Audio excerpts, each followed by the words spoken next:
Avis vascular centre మన దేశంలోనే the best varicose vein hospital.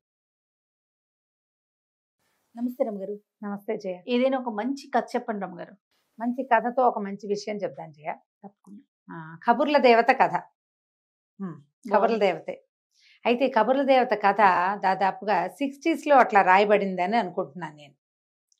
60 అయితే ఎర్లీ 70s లో అనుకో. ఆ తర్వాత మళ్ళీ ఈ రైటర్ వారి పుస్తకాలు మళ్ళీ వేసినప్పుడు కబుర్ల దేవతే మొదటి కథగా, అంటే ప్రముఖంగా కబుర్ల దేవత అనే పుస్తకంగా కూడా వేశారు. అమరావతి పబ్లికేషన్స్ వాళ్ళు వేశారు. కబుర్ల దేవత ఎప్పుడో చదివాను నేను, నాళ్ల క్రితం, ఏనాడో గుర్తుంది నాకు. నన్ను కూడా చిన్నప్పుడు నేను కబుర్ల దేవత కనపడాలని కోరుకునేదాన్ని కూడా. అవునా?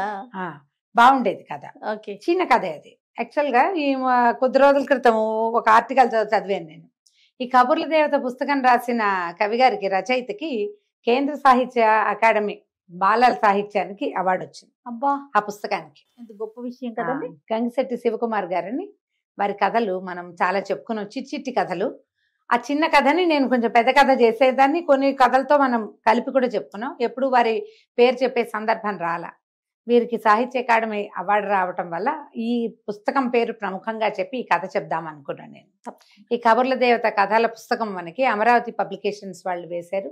బుక్ ఫైర్ లో దొరుకుతుంది, ఆన్లైన్లో దొరుకుతుంది. చిన్న కథలు హాయిగా, బ్రీఫ్గా, తేలికపాటి భాషలో చక్కగా ఉంటాయి.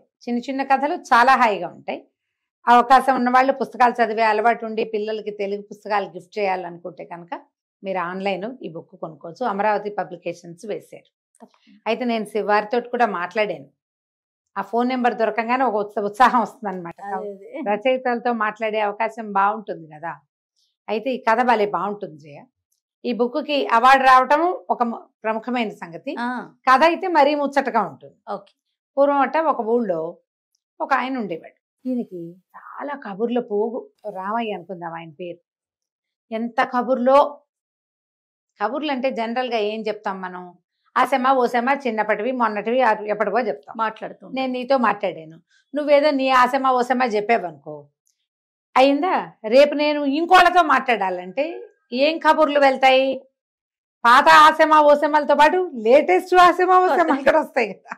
వాళ్ళు చెప్పినవి, వాళ్ళ సంగతులు ఇంకోళ్ళకి, అవతల వాళ్ళు ఏదో చెప్తారు, వీళ్ళిద్దరి సంగతులు మూడో వాళ్ళకి, మూడో వాళ్ళు ఏదో చెప్తే 1, 2, 3 4 వాడికి వెళ్తుంది. ఇలా అందరితోటి కబుర్లు చెప్పుకుంటూ ఉండేవాడు. వాళ్ళ ఆవిడ ఇంతే కబుర్ల పోగు, వీడు పని చేయడు పాట చేయడని ఆవిడ ఏదో పని పాట చేసుకుని అన్నం పెట్టేది భర్తకి. ఏదో వాకిట్లో ఉంటాడు అంతే ఆయన. కానీ క్రమంగా అది ఎట్లా పరిణమించింది, ఈ ఒకళ్ళ మాటలు ఇంకొకళ్ళ దగ్గర, వాళ్ళ మాటలు ఇంకోళ్ళ దగ్గర అట్లా వెళ్ళేసరికి తగాదాలు రావడం మొదలుపెట్టి, ఎప్పుడు కొట్లాట్లే, ఎప్పుడు గొడవలే. ఈ భార్య మనకి విసుగు పుట్టింది. గోల ఎవడు పడతాడు? ఏదో కాస్త పని చేసి 10 రూపాయలని పావలను తెస్తాను, అన్నం పెడతా, అంతేగాని కొట్లాటలు తీర్చడం నా వల్ల ఎక్కడ అవుతుంది? అందుకని ఆవిడ పొద్దున్నే పని చేసుకుని తన పనిలోకి వెళ్ళేటప్పుడు మొగుండు గదిలో పెట్టి తాళం వేసి వెళ్ళేది. బాగుంది. తాళం వేసి వెళ్ళిపోయేది. ఇది తోచేది కాదు, ఎవరో ఒకళ్ళతో మాట్లాడాలిగా. ఆయన ఏం చేసేవాడు, ఆ ఎదురుకుండా గదిలో కూర్చుని గోడతోటి కబుర్లు చెప్పేవాడు. ఎవరినైనా చూసావా నువ్వు? అసలు పిల్లలు ఒక్కళ్ళే ఆడుకుంటారు. అవును, గమనించావా ఎప్పుడైనా? వాడే అవతల ఆట కూడా తనే ఆడుకుంటూ ఉంటారు. తర్వాత ఒక క్యారెక్టర్, 3-4 క్యారెక్టర్లు వాళ్ళే ఆడుకుంటారు. సింగిల్ కిడ్స్ ఉన్న వాళ్ళకి మాకు బాగా ఎక్స్పీరియన్స్. వాళ్ళే 3 క్యారెక్టర్లు 5 క్యారెక్టర్లు వాళ్ళే, స్టూడెంట్ వాళ్ళే. నిజం గారు ఆడుకుంటారు అట్లా. ఇప్పుడు ఈయనకి కబుర్లు వినేందుకు ఎవరు లేరు. తన కబుర్లు గోడకి చెప్పేవాడు. ఓకే. ఆ గోడకి చెప్పగా ఒకనాడు గోడ దడేలమని పేలింది.